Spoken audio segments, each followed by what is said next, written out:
السلام علیکم ورحمۃ اللہ وبرکاتہ۔ الحمد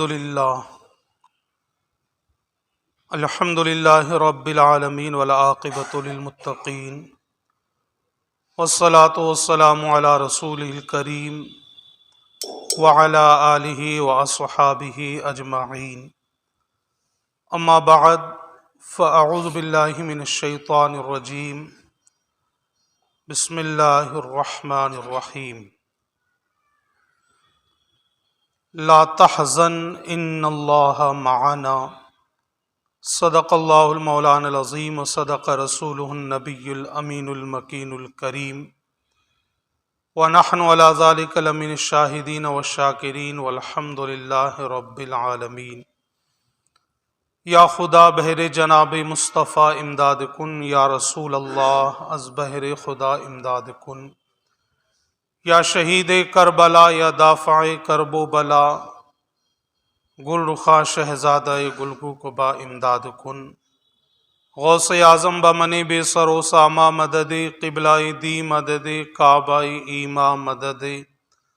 بگرداب بلا افتاد کشتی، ضعیفان شکستہ رات و پشتی۔ بحق خواجہ عثمان ہارون مدد کن، یا معین الدین چشتی۔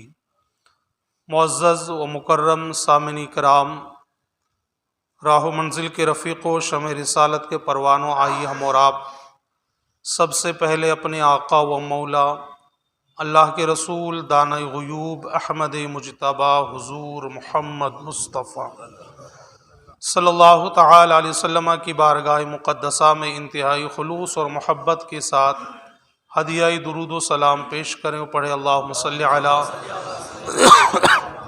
سیدنا شفیعنا حبیبنا کریمنا طبیبنا مولانا ملجانا ماوانا محمد بارک وسلم، صلاۃ و سلام علیک یا رسول اللہ۔ نبی اور آل نبی پر ایک مرتبہ اور درود پاک پڑھیں۔ اللہ رب محمد صلی اللہ علیہ وسلم، نحن عباد محمد صلی اللہ علیہ وسلم۔ ہے دیوانے ہم سبھی سرکار کے، حق چار کے، صدیق عمر عثمان غنی حیدر کرار کے۔ کیسے کیسے ہے دیے تمغے خدا کی ذات نے، اصحاب سب مقبول ہے ثابت کیا آیات نے۔ تو بتا پھر اور کیا معیار ہے ایمان کے، صدیق عمر عثمان غنی حیدر کرار کے۔ گزشتہ جمعہ بھی آپ حضرات کو بتایا گیا کہ یہ مقدس مہینہ کہ جسے ہم اور آپ جمادی الثانی کے نام سے جانتے ہیں، اور اس مہینے کی 22 تاریخ یعنی یہ جو اتوار آنے والا ہے، پرسوں والا اتوار، تو یہ سیدنا ابو بکر صدیق رضی اللہ تعالیٰ عنہ کے یوم وصال کا دن ہے۔ ان کا مقام، ان کی شان بڑی بلند و بالا ہے۔ قرآن مجید و فرقان حمید میں متعدد جگہ اللہ تبارک و تعالیٰ نے اشارتاً ان کا ذکر فرمایا ہے، اور احادیث مبارکہ میں سرکار دو جہاں صلی اللہ تعالی علیہ وسلم نے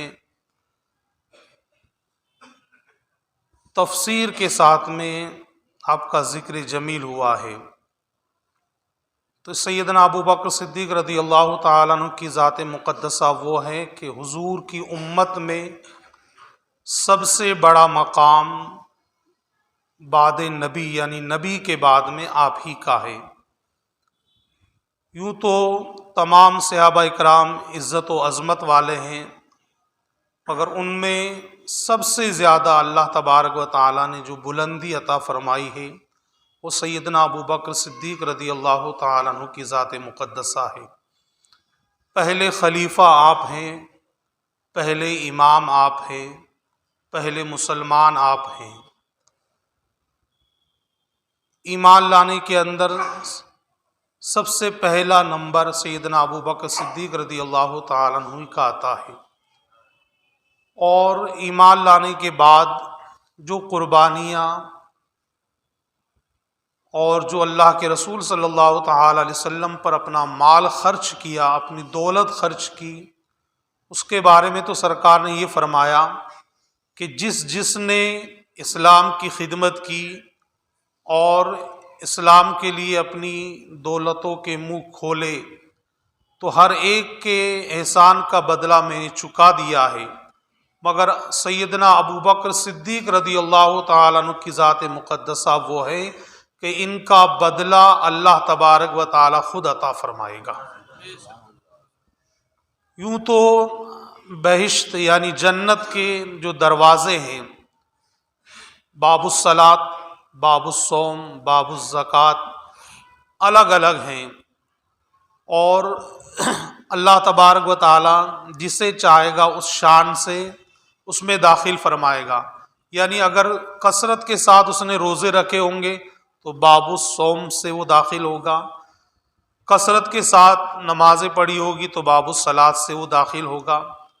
تو ہر ایک کو الگ الگ دروازے سے پکارا جائے گا، مگر سیدنا ابو بکر صدیق کی ذات وہ مقدس ذات ہے کہ جنت کے ہر دروازے سے حضرت ابو بکر صدیق کو پکارا جائے گا، ہر دروازے سے حضرت ابو بکر صدیق رضی اللہ تعالیٰ عنہ کو پکارا جائے گا۔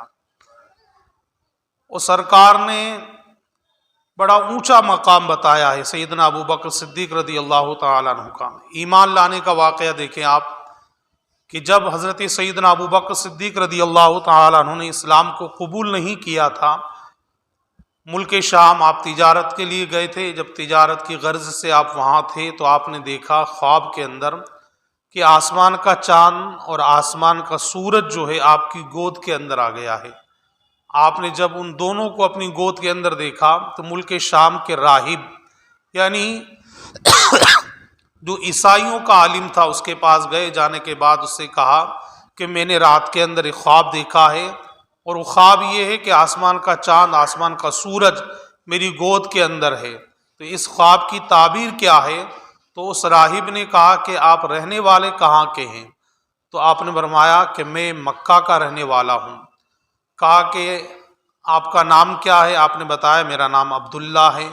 کہا کہ کس خاندان سے آپ کا تعلق ہے؟ آپ نے اپنے خاندان کا پتہ بتایا۔ تو اس کے بعد وہ راہب کہنے لگا کہ جو باتیں آپ نے بتائی اگر یہ صحیح ہے تو ان قریب تمہارے شہر کے اندر امام الانبیاء یعنی نبیوں کا امام اور نبی آخر الزماں، تمام نبیوں کے بعد آنے والا آخری نبی جو ہے اس کے آپ خلیفہ بنائے جائیں گے، آپ اس کے نائب بنائے جائیں گے، یہ آپ کے خواب کی تعبیر ہے۔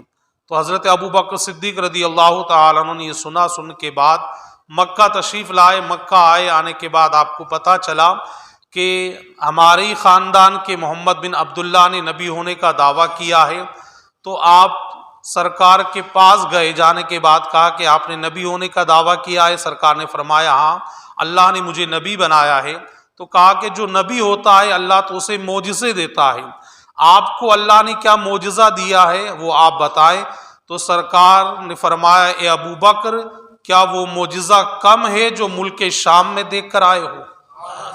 سرکار مکہ کے اندر ہے، حضرت ابو بکر صدیق ملک شام کے اندر ہے، الگ الگ ملک ہے، ہزاروں کلومیٹر کا فاصلہ ہے، مگر آپ دیکھیں سرکار نے مکہ میں بیٹھ کر ملک شام میں حضرت ابو بکر صدیق نے جو خواب دیکھا تھا اس خواب کے اندر کیا دیکھا تھا وہ بھی آپ نے جان لیا، اور فرمایا ابو بکر کیا وہ خواب جو تم نے دیکھا تھا اور اس خواب کی تعبیر جو راہب نے بتائی تھی کیا وہ معجزہ کم ہے جو اور معجزہ دیکھنا چاہتے ہو؟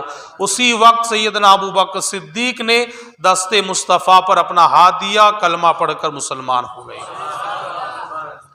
تو پہلے مسلمان آپ ہیں، اور جتنا مال آپ نے خرچ کیا، اور عرب کی سرزمین پر خاص طور پر مکہ المکرمہ مدینہ المنورہ کہ جب ابتدائی جائزہ لیتے ہیں تو آپ دیکھیں کہ جتنی قربانیاں، جتنا مال حضرت ابو بکر صدیق رضی اللہ تعالیٰ عنہ نے خرچ کیا اس کی کوئی دوسری مثال نہیں ملتی ہے۔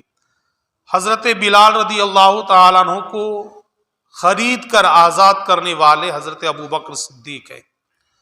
حضرت ابو دوجانہ رضی اللہ تعالیٰ عنہ کی دیوار کا مسئلہ آپ نے سنا ہوگا کہ حضرت ابو دوجانہ کے قریب کا جو مکان تھا وہ ایک یہودی کا تھا، اور اس یہودی کے آنگن کے اندر کھجور پکے ہوئے تھے، کھجور لگے ہوئے تھے، اور دیوار بیچ کے اندر تھی۔ حضرت ابو دجانہ رضی اللہ تعالیٰ عنہ روزانہ سرکار کے پیچھے نماز فجر پڑھتے اور دعا کے اندر شامل نہیں ہوتی، یعنی بغیر دعا کیے گھر چلے جاتے تھے۔ تو صحابہ نے عرض کی سرکار کی بارگاہ میں، یا رسول اللہ، ابو دجانہ روزانہ آپ کے پیچھے نماز پڑھتے مگر دعا کے اندر شریک نہیں ہوتے۔ سرکار نے حضرت ابو دجانہ کو بلایا، بلانے کے بعد پوچھا، اے ابو دجانہ، دعا تو عبادت کا مغز ہے، یعنی جس طرح ہمارے جسم کے اندر آپ دیکھیں ہمارا سر اور جو بھیجا ہے ہمارا، یہ ہمارا مغز ہے، بغیر مغز کے نہ ہم سوچ سکتے، نہ سمجھ سکتے ہیں، نہ کوئی فیصلہ کر سکتے ہیں۔ سرکار نے فرمایا دعا عبادت کا مغز ہے، تم دعا کو چھوڑ کر چلے جاتے ہو۔ عرض کی، یا رسول اللہ، ابھی ٹھنڈی ٹھنڈی ہوائیں چل رہی ہے اور مدینہ کا یہ حال ہے کہ رات کے اندر ہوا چلتی، کھجور کے جو درخت ہیں وہ ہلتے ہیں، کھجور گرتی ہے زمین پر تو لوگ کھا لیتے ہیں۔ میرے آنگن کے قریب میرے پڑوسی کا مکان یہودی کا ہے، اور یہودی کے آنگن میں کھجور کا درخت لگا ہوا ہے، اور اس کی کھجوریں میرے آنگن میں گر جاتی ہے۔ میں نہیں چاہتا کہ میرے بچے بغیر اجازت کے وہ کھجور کھا لیں، تو میں صبح روزانہ سب سے پہلے ان کھجوروں کو جمع کرتا ہوں اور اس یہودی کے حوالے کر دیتا ہوں۔ یا رسول اللہ، اسی وجہ سے میں دعا کے اندر شریک نہیں ہوتا۔ تو سرکار نے فرمایا اچھا ٹھیک ہے۔ آپ نے حضرت ابو بکر صدیق کو بلایا اور بلانے کے بعد فرمایا کہ ابو بکر دیکھو ابو دجانہ کا کیا مسئلہ ہے۔ تو حضرت ابو دجانہ کی بات سننے کے بعد آپ اس یہودی کے پاس گئے اور جانے کے بعد کہا کہ کیا تو یہ درخت میرے ہاتھوں میں بیچے گا؟ تو کہا کہ ہاں میں بیچ دوں گا۔ سودا طے ہو گیا۔ حضرت ابو بکر صدیق نے دینار عطا کر دیے، یہودی نے لے لیے، اور یہودی کہنے لگا کہ ابو بکر بڑے بھولے ہو تم تو، کھجور کا درخت میرے ہی آنگن کے اندر ہے، تم نے سودا کر لیا، بیچ کے اندر دیوار ہے، تم نے سودا کر لیا۔ تو سرکار ابو بکر صدیق نے فرمایا کہ یہ سودا خسارے کا نہیں ہے بلکہ بڑے نفع کا سودا ہے۔ میرے سرکار نے فرمایا کہ جو ابو دجانہ کی مشکل کو حل کرے گا اللہ اسے جنت میں کھجور کے درخت عطا فرمائے گا۔ تو میں نے ابو دجانہ کی مشکل کو حل کر دیا۔ اس کے بعد یہودی مسکرانے لگا کہ ابو بکر تم بڑے سیدھے ہو، اور سودا اس طرح کر لیا۔ رات ہوئی، آپ دیکھیں سرکار کا اختیار کہ اللہ نے کیسا اختیار دیا ہے کہ رات ہوئی، سرکار ابو بکر صدیق اپنے گھر پر، حضرت ابو دجانہ اپنے گھر کے اندر آرام کر رہے ہیں، یہودی اپنے گھر کے اندر آرام کر رہا ہے، اور کھجور کا درخت ادھر لگا ہے، بیچ کے اندر دیوار، ادھر ابو دجانہ کا مکان، ادھر یہودی کا مکان۔ یہودی رات میں مسکرا رہا تھا کہ کیسا سودا کھجور میرے درخت میں، میرے آنگن میں لگا رہا، اور ابو بکر نے سودا کر لیا۔ مگر زمانے نے دیکھا کہ صبح ہوئی، صبح ہونے کے بعد دیوار تو اپنی جگہ پر تھی مگر کھجور کا درخت یہودی کے آنگن سے ہٹ کر ابو دجانہ کے آنگن میں آ گیا۔ یہ سرکار کا اختیار، اور یہ ابو دجانہ کی مشکل تھی کہ جسے حضرت ابو بکر صدیق نے حل کیا، اور کئی احسانات اسلام پر کیے۔ مسجد نبوی شریف کہ جہاں پر ایک نماز پڑھنے پر اللہ تبارک و تعالی 50,000 نمازوں کا ثواب عطا فرماتا ہے۔ اور آپ دیکھیں مسجد کا مسئلہ یہ ہے، سرکار نے فرمایا کہ ایک اینٹ، آپ جانتے ہیں اتنی بڑی اینٹ ہوتی ہے، ایک اینٹ کے برابر، اور حدیث کے الفاظ یہ ہے کہ تیتر جو ہوتا ہے، تیتر اتنا ہی بڑا ہوتا ہے، تیتر کا جو گھونسلہ ہوتا ہے وہ بھی اتنا بڑا ہوتا ہے۔ تو تیتر کے گھونسلے کے برابر اگر کوئی زمین مسجد کے لیے دیتا ہے، یا اتنی جگہ جتنی رقم کے اندر آ جائے وہ رقم دیتا ہے، یا ایک اینٹ دیتا ہے، سرکار فرماتے ہیں اللہ اسے جنت میں محل عطا فرمائے گا۔ اب کوئی اس مسجد کے اندر نماز ادا کرے تو جو نماز پڑھتا ہے اللہ اسے بھی ثواب عطا فرماتا ہے، اور جو مسجد کی زمین خرید کر وقف کر دیتا ہے اللہ تبارک و تعالی اس مسلمان کو بھی قیامت تک ثواب عطا فرماتا ہے۔ حضرت ابوبکر صدیق کے ثواب کا کوئی اندازہ نہیں لگا سکتا ہے کہ آپ نے اس زمانے کے اندر مسجد نبوی شریف کی زمین کو خریدا، اور خریدنے کے بعد مسلمانوں کے لیے آپ نے وقف کر دیا، اور مسلمانوں کے لیے وقف کر دیا 1400 برس سے زیادہ زمانہ مسجد نبوی شریف کو ہو چکا ہے، ہزاروں لاکھوں کروڑوں اربوں مسلمانوں نے وہاں نماز ادا کر لی ہے، اور قیامت تک پتہ نہیں کتنے مسلمان وہاں نماز ادا کریں گے۔ تو جتنا ثواب ان مسلمانوں کو ملے گا اتنا ہی ثواب اللہ حضرت ابوبکر صدیق کو عطا فرمائے گا۔ تو ان کی نیکیوں کا کوئی اندازہ نہیں لگا سکتا ہے۔ اور پھر آپ دیکھیں کہ نیکیاں حضرت عائشہ صدیقہ رضی اللہ تعالی عنہ، یہ سرکار کی زوجہ محترمہ بیوی ہے اور ہم مسلمانوں کی ماں ہے، اور حضرت ابوبکر صدیق رضی اللہ تعالی عنہ کی بیٹی ہے۔ حضرت ابوبکر صدیق کی 3 خواہشیں تھی، 3 آرزو تھی، اور آرزو یہ تھی یا رسول اللہ، پہلی آرزو میری یہ ہے کہ آپ کے چہرے کی زیارت کرنا، آپ کے چہرے کو تکتے رہنا۔ دوسری خواہش ہے یا رسول اللہ، اپنے مال کو آپ کے اوپر خرچ کرنا، اسلام کے لیے خرچ کرنا۔ اور تیسری آرزو ہے یا رسول اللہ، اپنی بیٹی عائشہ کو آپ کے نکاح میں دینا۔ حضرت ابوبکر صدیق رضی اللہ تعالیٰ عنہ کی 3 ہی خواہشیں پوری ہو گئی۔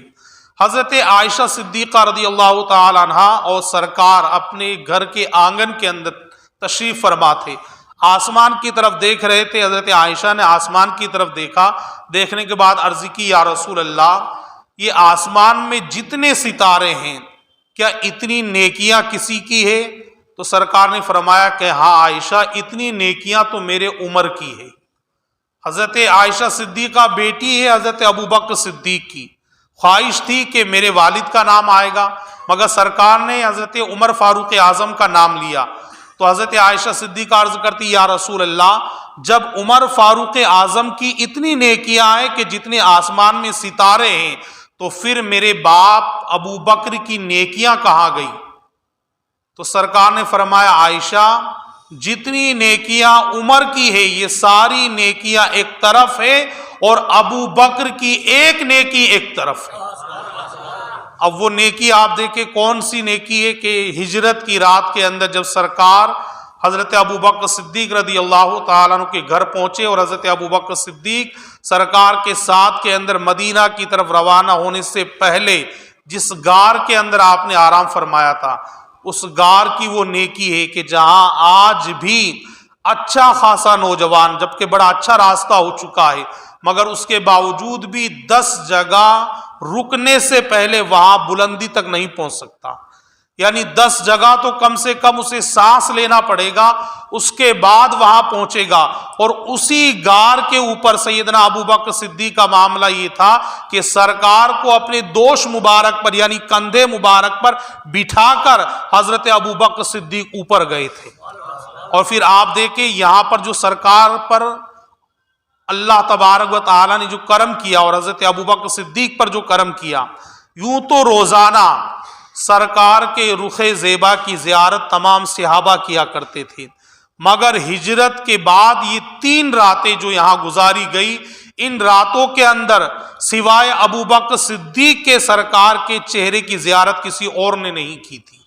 اللہ نے یہ کرم کیا کہ ان 3 راتوں کے اندر اسپیشل طور پر حضرت ابوبکر صدیق سرکار کے چہرے کی زیارت کرتے رہے، اور پھر یہاں پر اپنی جان کو بھی قربان کر دیا۔ ایک طریقے سے دیکھا جائے کہ جب حضرت ابوبکر صدیق غار کے اندر پہنچے تو سرکار کو باہر کھڑا کیا، عرض کی یا رسول اللہ، میں اس غار کی پہلے صفائی کر لیتا ہوں، تب آپ تشریف لانا۔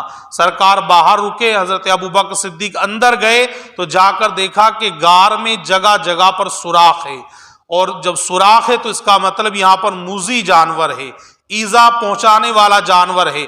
تو حضرت ابوبکر صدیق نے اپنے کرتے کے دامن کو پھاڑا، اور اس طرح اس کا رول بنا بنا کر ان سوراخوں کے اندر آپ ڈالتے گئے۔ تمام سوراخ بند ہو گئے، ایک سوراخ رہ گیا کہ جس پر حضرت ابوبکر صدیق نے اپنے پیر کا انگوٹھا لگا دیا، اور پھر عرض کی یا رسول اللہ آپ تشریف لائیں۔ سرکار اندر تشریف لائے۔ سرکار اندر آنے کے بعد آپ نے اپنا سر انور ابوبکر کی گود میں رکھ دیا اور آرام کرنے لگے۔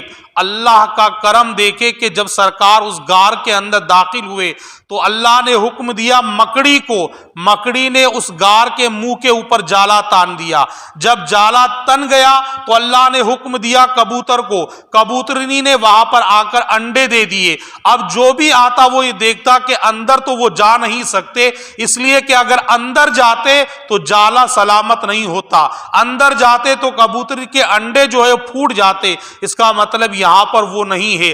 اندر جب حضرت ابوبکر صدیق کو گھبراہٹ محسوس ہوئی، باہر کے لوگوں کی چلنے کی آواز آئی، تو اللہ تبارک و تعالی نے آپ کو تسلی دی، اور قرآن کے اندر اس کو یوں بیان فرمایا گیا، اللہ کے رسول نے فرمایا لا تحزن ان اللہ معنا، اے ابوبکر مت گھبراؤ، اللہ ہمارے ساتھ ہے۔ یہ قرآن کی آیت مبارکہ ہے، اور یہاں اس کا شان نزول ہے کہ جب حضرت ابوبکر صدیق گھبرانے لگے تو اللہ تبارک و تعالیٰ نے پھر سکینہ نازل کیا، تو حضرت ابوبکر صدیق کو سکون ملا۔ اب حضرت ابوبکر صدیق کا جہاں انگوٹھا لگا ہوا تھا وہاں پر ایک موذی جانور سانپ تھا کہ جس نے آپ کو ڈسا، ایک مرتبہ ڈسا، 2 مرتبہ ڈسا، 3 مرتبہ ڈسا، اور ڈسنے کی وجہ سے زہر کا اثر آپ پر ہوا، آپ رونے لگے، آپ کے آنسو بہنے لگے، اور سرکار کے گال مبارک پر ابوبکر صدیق کے آنسو گرے۔ تو حضرت ابوبکر صدیق نے فرمایا، ابوبکر صدیق نے سرکار کی بارگاہ میں عرض کی، جب آنسو گرے سرکار نے فرمایا ابوبکر کیا ہوا؟ عرض کی یا رسول اللہ کسی موذی جانور نے ڈس لیا ہے۔ سرکار نے فرمایا پیر دکھاؤ، تو حضرت ابوبکر صدیق نے اپنا پیر دکھایا، سرکار نے اپنا لعاب دہن لیا، تھوک مبارک لیا، اور ابوبکر کے زہر والی جگہ پر لگا دیا۔ حضرت ابوبکر صدیق فرماتے کہ آپ کا لعاب لگنا تھا، اللہ نے زہر کے اثر کو ختم فرما دیا۔ تو یہاں پر جو سرکار رہے تھے یہ نیکی، اس نیکی کے بارے میں تو سرکار نے فرمایا عمر کی ساری نیکیاں ایک طرف اور ابوبکر کی ایک نیکی ایک طرف۔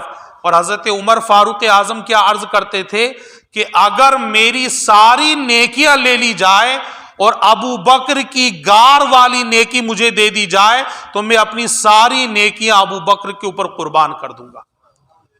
اور آپ دیکھیں حضرت ابوبکر صدیق کا ایمان، سرکار فرماتے کہ پوری امت کا ایمان ایک ترازو میں ہو، پوری امت کا۔ اب پوری امت آپ دیکھیں سرکار ابوبکر صدیق کے بعد کے جتنے لوگ ہیں، عمر فاروق اعظم، سیدنا عثمان غنی، سیدنا مولائے کائنات، سیدنا امام حسن، سیدنا امام حسین، حضرت امام زین العابدین، حضرت سعد بن ابی وقاص، حضرت بلال، حضرت عبد الرحمن، حضرت زبیر، حضرت عبداللہ بن عوف، یعنی 1,24,000 تو صحابہ اکرام۔ اب اس کے بعد تابعین کے اندر آپ آ جائیں، حضرت اویس قرنی، حضرت امام زین العابدین، حضرت امام جعفر صادق، حضرت امام باقر، حضرت امام موسیٰ کاظم، حضرت امام اعظم ابو حنیفہ، حضرت امام شافعی، حضرت امام مالک، حضرت امام احمد بن حنبل، حضرت امام بخاری، حضرت امام مسلم، حضرت امام نسائی، حضرت امام ترمذی، حضرت امام ابو داود، اور اس کے بعد آ جائیں حضرت جنید بغدادی، حضرت غوث اعظم، حضرت غریب نواز، حضرت خواجہ قطب الدین، حضرت خواجہ نظام الدین، حضرت خواجہ علاء الدین، حضرت خواجہ فخر الدین، حضرت امام غازی، حضرت امام رازی، امام فخر الدین، حضرت مجدد الفسانی، یعنی قیامت تک پیدا ہونے والے سارے مسلمانوں کا ایمان ایک پلڑے میں رکھا جائے اور ابوبکر صدیق کا ایمان ایک پلڑے میں رکھا جائے تو ابوبکر صدیق کے ایمان والا پلڑا بھاری ہوگا۔ یہ مقام حضرت ابوبکر صدیق کا ہے۔ 21 رمضان کو مولائے کائنات کی ہم نذر کرتے ہیں، فاتحہ کرتے ہیں، مگر ابوبکر صدیق کا مقام تو مولائے کائنات سے بھی زیادہ ہے، تو ہمیں 22 جمادی الثانی یاد کیوں نہیں ہے؟ غوث پاک کی 11ویں ہمیں یاد ہے، جبکہ غوث پاک ابوبکر صدیق کے غلاموں کے غلاموں کے غلاموں کے غلاموں کے غلام ہیں۔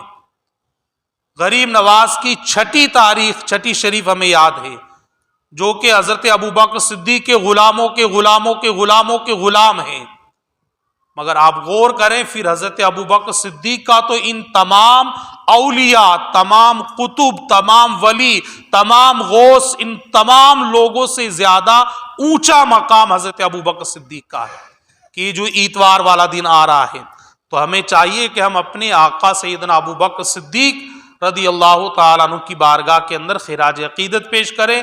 گزشتہ جمعہ بھی بتایا گیا تھا کہ چاہے کلمہ طیبہ پڑھ کر، درود پاک پڑھ کر، قرآن شریف کی تلاوت کر کر، اور جو اللہ نے مال عطا فرمایا ہے اس اعتبار سے تبرک کا اہتمام کر کر سیدنا ابوبکر صدیق کی بارگاہ میں ہم نے اپنا خراج عقیدت پیش کرنا چاہیے، اس لیے کہ اللہ نے بڑی اونچی شان آپ کو عطا فرمائی ہے۔ اور آپ دیکھیں جس سے حضرت ابوبکر صدیق راضی ہوں گے جنت میں وہی جائے گا۔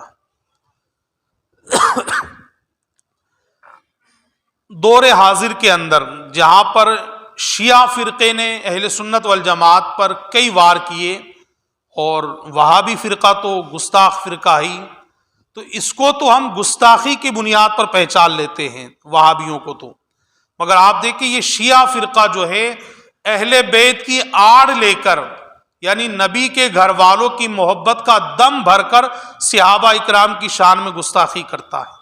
اور ایک چیز کا خیال رکھے کہ صحابہ، آپ کو بتایا گیا گزشتہ جمعہ بھی، ایک وہ صحابی کہ جس نے 20 سال تک سرکار کی خدمت کی، اور ایک وہ صحابی کہ جس نے صرف 20 منٹ یا 20 لمحہ آپ دیکھیں، اور ایسے صحابی بھی ہیں۔ ایک صحابی وہ کہ جو سرکار کی بارگاہ میں آئے، عرض کی یا رسول اللہ میں ایمان لانا چاہتا ہوں۔ سرکار نے فرمایا ٹھیک ہے ایمان لاؤ، کلمہ پڑھا، کلمہ پڑھنے کے بعد عرض کی یا رسول اللہ سامنے تو جہاد ہو رہا ہے، آپ مجھے اجازت دے میں جا کر شریک ہو جاؤں۔ سرکار نے فرمایا جاؤ ٹھیک ہے شریک ہو جاؤ۔ یہ گئے، جانے کے بعد اتفاق یہ ہوا کہ اسی جہاد میں شہید ہو گئے۔ آپ دیکھیں کتنا وقت لگا، یہاں کلمہ پڑھا، اجازت لی، جہاد میں گئے، شہید ہو گئے۔ سرکار نے فرمایا کہ یہ وہ صحابی ہے کہ جس نے عمل بڑا کم کیا اور اجر بڑا پا لیا۔ عمل نہ نماز پڑھی، نہ روزہ رکھا، نہ زکوٰۃ دی، نہ حج کیا، صرف کلمہ پڑھا اور ادھر جا کر شہید ہو گئے، تو یہ بھی صحابی ہیں۔ تو جن کو اتنا وقت ملا ہو سرکار کی بارگاہ میں وہ بھی صحابی ہے۔ تو اہل سنت والجماعت کا عقیدہ یہ کہ کسی بھی صحابی کے بارے میں اگر کوئی کچھ کہے تو آپ اپنے کانوں میں انگلی ڈال لیں کہ ہم مسلمان ہیں، اہل سنت ہیں، ہم کسی بھی صحابی کے بارے میں تنہا ایک لفظ بھی گستاخی کا برداشت نہیں کر سکتے، اس لیے کہ ایمان ہاتھ سے چلا جائے گا۔ اور پھر جو بڑے بڑے صحابہ جو ہیں، آپ کو بتایا گیا کہ ایک تو مکہ فتح ہونے کے بعد والے صحابہ، اور ایک فتح مکہ سے پہلے والے صحابہ، ایک بدری صحابی، تو سب سے اونچا مقام انہی لوگوں کا ہے۔ تو پھر کسی بھی صحابی کی شان میں کوئی بھی آڑ لے کر گستاخی کرے تو آپ اس سے بچیے، اس لیے کہ یہ شیعوں کا وار ہے۔ کس طرح وار کرتے ہیں؟ آپ نے ایک قوالی کے اندر سنا ہوگا، بڑی پرانی قوالی ہے، اور اس کے اندر شیعوں نے سنیوں کو بہکانے کے لیے وار کیا کہ دمادم مست قلندر علی کا پہلا نمبر۔ بھئی دمادم مست قلندر صحیح ہے، مگر علی کا پہلا نمبر ہے کہاں؟ حضرت علی شیر خدا کا نمبر تو چوتھا نمبر ہے، پہلا نمبر تو ابوبکر صدیق کا ہے، دوسرا نمبر فاروق اعظم کا ہے، تیسرا نمبر عثمان غنی کا ہے، اور چوتھا نمبر مولائے کائنات کا ہے۔ تو یہ اہل سنت والجماعت کا قانون ہے، تو ہمیں محبت کے اندر قانون کو نہیں توڑنا ہے۔ شیعوں کا کیا عقیدہ، ہمیں ان سے کوئی مطلب نہیں، وہ جانے، ان کا معاملہ جانے۔ ہم اہل سنت والجماعت ہیں، ہمارا عقیدہ یہی ہے کہ پہلا نمبر نبی کے بعد میں اگر کسی کا ہے تو وہ حضرت ابوبکر صدیق کا ہے، دوسرا نمبر عمر فاروق اعظم کا ہے، اور تیسرا نمبر حضرت عثمان ذو النورین کا ہے، اور چوتھا نمبر مولائے کائنات کا ہے۔ اب کوئی بہکانے کے لیے کہے کہ حضرت علی شیر خدا تو سرکار کے داماد ہیں، تو کہا کہ پھر حضرت عثمان غنی بھی تو سرکار کے داماد ہیں، داماد ہی کی بات ہے تو وہ بھی داماد ہے، اور ان کے نکاح میں تو سرکار کی 2 بیٹی آئی ہے۔ حضرت علی شیر خدا کے نکاح میں تو 1 بیٹی آئی ہے، حضرت عثمان غنی کے نکاح کے اندر 2 بیٹیاں آئی ہے۔ تو محبت کے اندر قانون نہیں توڑنا ہے، محبت اپنی جگہ ہے، اہل بیت کی محبت ہمارے دل کے اندر ہے، صحابہ کی محبت بھی ہمارے دل کے اندر ہے۔ اور جو سرکار نے قانون بتا دیا ہے، قانون یہ ہے کہ میرے صحابہ ستاروں کی طرح ہے اور میرے اہل بیت کشتی کی طرح ہے۔ کشتی کے اندر بیٹھ جاؤ، ستاروں پر نظر رکھو گے تو منزل تک پہنچ جاؤ گے۔ اب یہ آپ بھی دو فرقے ہو گئے، ایک نے کشتی کے اندر تو سفر کیا مگر صحابہ کی محبت کو چھوڑ دیا، وہ شیعہ بن گئے، اور ایک خارجی کہ جنہوں نے صحابہ کی محبت کو لیا اور اہل بیت کی محبت کو چھوڑ دیا، وہ خارجی ہو گئے۔ اہل سنت والجماعت الحمدللہ یہ وہ جماعت ہے کہ 1400 برس سے ان کا عقیدہ یہی ہے جو سرکار نے فرمایا ہے کہ اہل بیت سفینہ نوح کی طرح ہے، یعنی کشتی کی طرح ہے، اور صحابہ ستاروں کی طرح ہے۔ آج بھی ہمارا یہی عقیدہ ہے الحمدللہ کہ صحابہ آسمان کی ستاروں کی طرح ہے اور اہل بیت سفینہ نوح کی طرح ہے۔ تو جو اس کشتی کے اندر بیٹھے گا اور صحابہ کی محبت کا دم بھرے گا وہ یقیناً نجات پا جائے گا، اور جو اس کے اندر ذرا سی بھی گڑبڑی کرے گا تو وہ گمراہ ہو جائے گا۔ خیال رکھے کبھی بھی کسی بھی صحابی کے بارے میں ذرہ برابر بھی ذہن کے اندر دماغ کے اندر کوئی بات نہ آئے، اس لیے کہ آ گئی تو ایمان ہاتھ سے چلا جائے گا، چاہے کوئی بھی ہو۔ خاص طور پر لوگ حضرت امیر معاویہ کو نشانہ بناتے ہیں۔ حضرت امیر معاویہ کا بڑا اونچا مقام ہے، وہ فقیہ ہے، صحابی رسول ہے، سرکار کی بارگاہ میں انہوں نے فیض حاصل کیا ہے۔ یزید سے ہمیں کوئی مطلب نہیں ہے۔ حضرت علی شیر خدا کرم اللہ وجہ الکریم کے دو شہزادے حضرت امام حسن اور حضرت امام حسین ہیں۔ حضرت امام حسن رضی اللہ تعالی عنہ نے حضرت امیر معاویہ سے صلح کی تو امیر معاویہ سے ہماری صلح ہے۔ حضرت امام حسین رضی اللہ تعالی عنہ نے یزید سے اور یزیدیت سے جنگ کی تو ہماری یزید اور یزیدیوں سے جنگ ہے۔ حضرت امیر معاویہ صحابی رسول ہے، ان کا احترام ہمارے لیے ضروری ہے۔ آپ کو بتایا گیا انہوں نے تو بہت زیادہ فیض حاصل کیا، میں نے تو آپ کو ذرا سے مثال دی تھی کہ جس نے صرف ایک مرتبہ سرکار کے رخ زیبا کی زیارت کی تو وہ صحابی رسول ہے۔ تو آپ دیکھیں آج خاص طور پر کیا ہوتا ہے، موبائل کے اندر چھوٹی چھوٹی کلپیں آ جاتی ہے، ہم نہیں دیکھتے کہ یہ بیان کرنے والا کون ہے، سنی ہے، خارجی ہے، کون ہے۔ تو ہمیں ان تمام چیزوں پر نظر رکھنا چاہیے تاکہ ہمارا ایمان محفوظ ہو سکے۔